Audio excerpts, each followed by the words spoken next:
ವ್ಯಾಪಾರ ವ್ಯವಹಾರಗಳಲ್ಲಿ ತಕ್ಕ ಮಟ್ಟಿಗೆ ನಿಮಗೆ ಜಯ ಪಡ್ಕೊಳ್ತಾ ಇದ್ದೀರಿ. ನೀವು ಯಾರಾದರೂ ಭೂಮಿಯನ್ನು ಲೀಸ್ ಕೊಡ್ತಕ್ಕಂಥದ್ದು ಅಥವಾ ಅಗ್ರಿಕಲ್ಚರಿಂದ ನಿಮಗೆ ಲಾಭ ಬರ್ತಕ್ಕಂಥದ್ದು, ಭೂಮಿಯನ್ನು ನೀವು ಸೇಲ್ ಮಾಡೋದರಿಂದ ಕೂಡ ನಿಮಗೆ ಜಯ ಕೊಡ್ತಾ ಇದ್ದಾರೆ. ಓಂ ಶ್ರೀ ಗಣೇಶಾಯ ನಮಃ. ಓಂ ಶ್ರೀ ಗುರುಭ್ಯೋ ನಮಃ. ಓಂ ಶ್ರೀ ಸರಸ್ವತೈ ನಮಃ. ಮಾತೃದೇವೋಭವ. ತತ್ವಮಸಿ ಚಾನಲ್ ಪ್ರೇಕ್ಷಕರಿಗೆ ನಿಮ್ಮ ವೆಂಕಟರಾಘವನ್ ಮಾಡ್ತಕ್ಕಂಥ ನಮಸ್ಕಾರಗಳು. ಪ್ರೇಕ್ಷಕರೇ, ಇದು ಮಾಸ ಭವಿಷ್ಯ. ಪ್ರತಿ ತಿಂಗಳು ತತ್ವಮಸಿ ಚಾನಲಲ್ಲಿ ಬರ್ತಾ ಇರ್ತಕ್ಕಂಥ ಈ ಮಾಸ ಭವಿಷ್ಯ. ಇವಾಗ ನಾವು ಮೇ ತಿಂಗಳಲ್ಲಿ ಗ್ರಹಗಳ ಫಲಾಫಲ ಗೋಚಾರದಲ್ಲಿ ಯಾವ ಥರ ಇದೆ ಅಂತಕ್ಕಂಥ ತಿಳ್ಕೊಳ್ಳೋಣ ಬನ್ನಿ. ಮೊದಲನೇದಾಗಿ ಸೂರ್ಯ ಭಗವಾನರು ಮೇ 15ಕ್ಕೆ ವೃಷಭ ರಾಶಿಯನ್ನು ಪ್ರವೇಶ ಮಾಡ್ತಾ ಇದ್ದಾರೆ. ಬುಧರು 14ರವರೆಗೂ ಮೇಷರಾಶಿಯಲ್ಲಿದ್ದು ತದನಂತರ ವೃಷಭ ರಾಶಿಗೆ ಬರ್ತಾ ಇದ್ದರೆ, ಶುಕ್ರ ಭಗವಾನರು ಸ್ವಂತ ಮನೆಯಿಂದ ಮಿಥುನ ರಾಶಿ ಸ್ನೇಹ ರಾಶಿಗೆ ಮೇ 15ನೇ ತಾರೀಕು ಪ್ರಯಾಣ ಮಾಡ್ತಾ ಇದ್ದಾರೆ. ಗುರು ಭಗವಾನರು ಸ್ವಂತ ನಕ್ಷತ್ರದಲ್ಲಿ ಪುನರ್ವಸು ನಕ್ಷತ್ರದಲ್ಲಿ ಮಿಥುನ ರಾಶಿಯಲ್ಲಿದ್ದರೆ, ಶನಿ ಭಗವಾನರು ಉತ್ತರಾಭಾದ್ರ ನಕ್ಷತ್ರದಲ್ಲಿದ್ದುಕೊಂಡು ಸ್ವಂತ ನಕ್ಷತ್ರದಲ್ಲಿ ಮೀನ ರಾಶಿಯಲ್ಲಿದ್ದಾರೆ. ರಾಹು ಕೂಡ ಸ್ವಂತ ನಕ್ಷತ್ರದಲ್ಲಿ ಶತಭಿಷ ನಕ್ಷತ್ರದಲ್ಲಿ ಕುಂಭರಾಶಿಯಲ್ಲಿದ್ದರೆ, ಕೇತು ಭಗವಾನರು ಕೂಡ ಸ್ವಂತ ನಕ್ಷತ್ರದಲ್ಲಿ ಮುಖ ನಕ್ಷತ್ರದಲ್ಲಿ ಸಿಂಹರಾಶಿಯಲ್ಲಿದ್ದಾರೆ.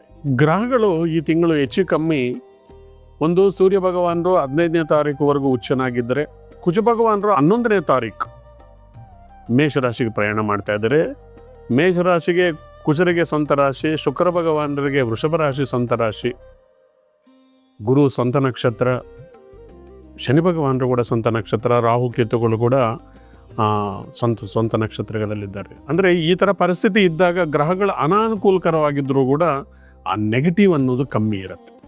ನಾವು ಚೆನ್ನಾಗಿ ಅರ್ಥ ಮಾಡ್ಕೋಬೇಕು. ಒಂದು ಗ್ರಹ ಸ್ವಂತ ಮನೆಯಲ್ಲಿದ್ದರೆ, ಸ್ವಂತ ನಕ್ಷತ್ರದಲ್ಲಿದ್ದರೆ, ಉಚ್ಚನಾಗಿದ್ದರೆ, ಅನಾನುಕೂಲ ಸ್ಥಿತಿಯಲ್ಲಿದ್ದರೆ ಅದರ ನೆಗೆಟಿವ್ ಪರಿಣಾಮ ಕಮ್ಮಿ ಇರುತ್ತೆ. ಒಂದು ವೇಳೆ ಅದು ಅನುಕೂಲ ಪರಿಸ್ಥಿತಿಯಲ್ಲಿದ್ದರೆ ಬರ್ತಕ್ಕಂಥ ಬೆನಿಫಿಟ್ ಡಬಲ್ ಆಗಿರುತ್ತೆ. ಇದು ಈ ತಿಂಗಳ ವಿಶೇಷತೆ. ಹಾಗೆ ನಾವು ಒಂದೊಂದು ರಾಶಿಯಾಗಿ ಮತ್ತೆ ತಿಳ್ಕೊಳ್ಳೋಣ. ಮುಂದಿನ ರಾಶಿ ಮೀನರಾಶಿ. ಅಚ್ಚೇ ದಿನ ಆಯಿ, ಅಚ್ಚೇ ದಿನ ಹಾಗೆ ಒಳ್ಳೆಯ ದಿನಗಳು ನಿಮ್ಗೆ ಆತ್ಕರದಲ್ಲಿದ್ದಾವೆ. ನಿಮ್ಮ ರಾಶಿಯಲ್ಲಿ ಶನಿ ಭಗವಾನರಿದ್ದಾರೆ ನಿಜ. ಕೆಲಸ ಕಾರ್ಯಗಳು ಮಂದವಾಗಿ ಓಡಾಡ್ತಾ ಇದ್ದಾವೆ. ನಿಮ್ಮ ರಾಶಿಗೆ ವ್ಯಯಸ್ಥಾನದಲ್ಲಿ ರಾಹು ಭಗವಾನ್ ವಿಪರೀತವಾದ ಖರ್ಚುಗಳನ್ನು ಕೊಡ್ತಾ ಇದ್ದಾರೆ ನಿಜ.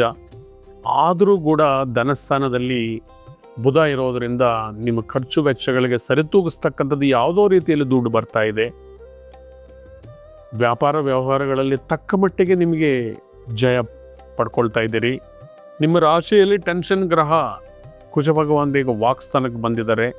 ಮಾತಿನಲ್ಲಿ ಸಂಯಮದಿಂದ ಇರಿ. ಸ್ವಂತ ಮನೆಗೆ ಹೋಗ್ತಾ ಇರೋದರಿಂದ ಭೂಮಿ ಮುಖಾಂತರ ದುಡ್ಡು ಬರ್ತಕ್ಕಂಥದ್ದು, ನೀವು ಯಾರಾದರೂ ಭೂಮಿಯನ್ನು ಲೀಸ್ ಕೊಡ್ತಕ್ಕಂಥದ್ದು ಅಥವಾ ಅಗ್ರಿಕಲ್ಚರಿಂದ ನಿಮಗೆ ಲಾಭ ಬರ್ತಕ್ಕಂಥದ್ದು, ಭೂಮಿಯನ್ನು ನೀವು ಸೇಲ್ ಮಾಡೋದರಿಂದ ತಗೊಂಡು ಸೇಲ್ ಮಾಡೋದರಿಂದ ಕೂಡ ನಿಮಗೆ ಜಯ ಕೊಡ್ತಾ ಇದ್ದಾರೆ. ಬುದ್ಧ ಭಗವಾನರು 3ನೇ ಮನೆಗೆ ಎಂಟ್ರಿ ಕೊಡ್ತಾ ಇದ್ದಾರೆ. ಸೂರ್ಯ ಭಗವಾನರು ಕೂಡ 15ನೇ ತಾರೀಕು ಭೂಮಿ ಸ್ಥಾನಕ್ಕೆ ಬರ್ತಾ ಇರೋದ್ರಿಂದ ಭೂಮಿಯಲ್ಲಿ ಜಯ ಇದೆ. ಭೂಮಿ ವ್ಯಾಪಾರ ವ್ಯವಹಾರಗಳಲ್ಲಿ ರಿಯಲ್ ಎಸ್ಟೇಟಲ್ಲಿರೋರಿಗೆ, ವ್ಯಾಪಾರಸ್ಥರಿಗೆ ಜೊತೆಗೆ ರೈತರಿಗೆ ಕೂಡ ಅನುಕೂಲಕರ ಸ್ಥಿತಿ ಏರ್ಪಾಟಾಗ್ತಾ ಇದೆ. ಪ್ಲಸ್ 4ನೇ ಮನೆಗೆ ಶುಕ್ರ ಎಂಟ್ರಿ ಕೊಡ್ತಾ ಇದ್ದಾರೆ.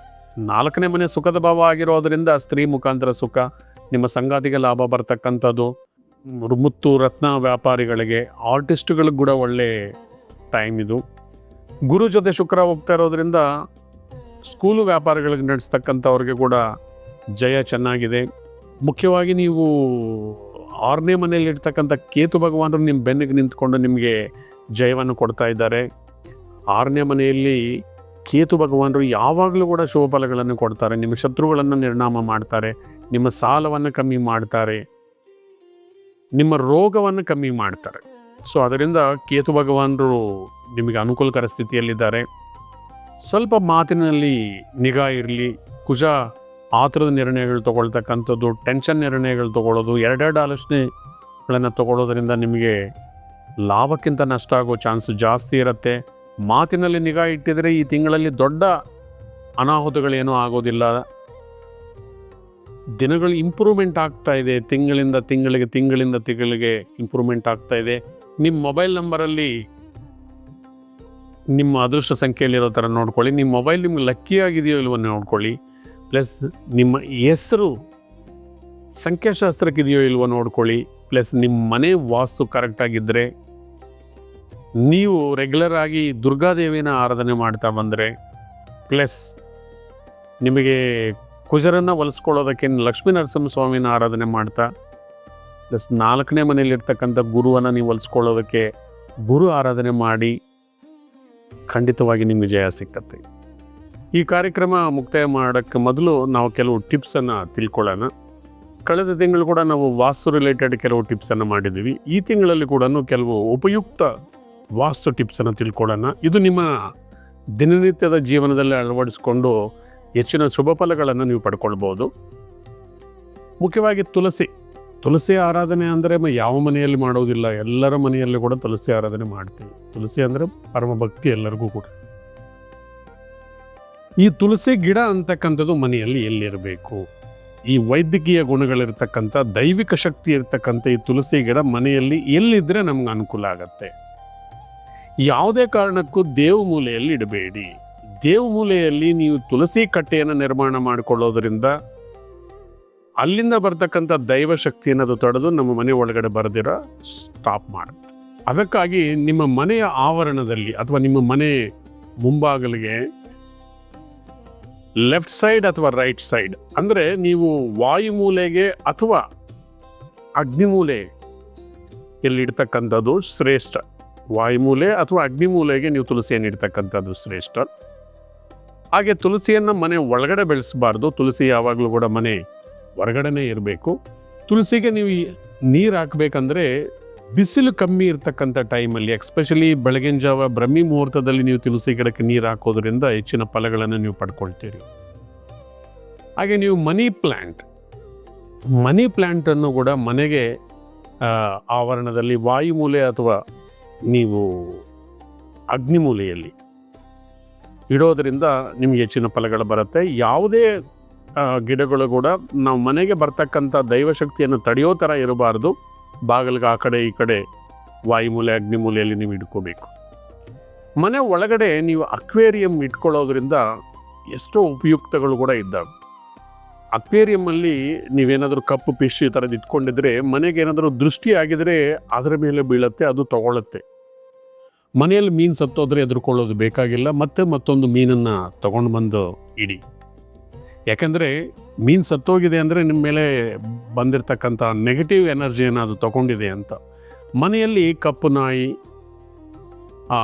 ಕಪ್ಪು ಮೇಕೆ ಈ ಥರದ್ದು ಏನಾದರೂ ನೀವು ಪ್ರಾಣಿಗಳನ್ನು ಇಟ್ಕೊಳ್ಳೋದ್ರಿಂದ ಕೂಡ ನಿಮಗೆ ತುಂಬ ಅನುಕೂಲ ಆಗುತ್ತೆ.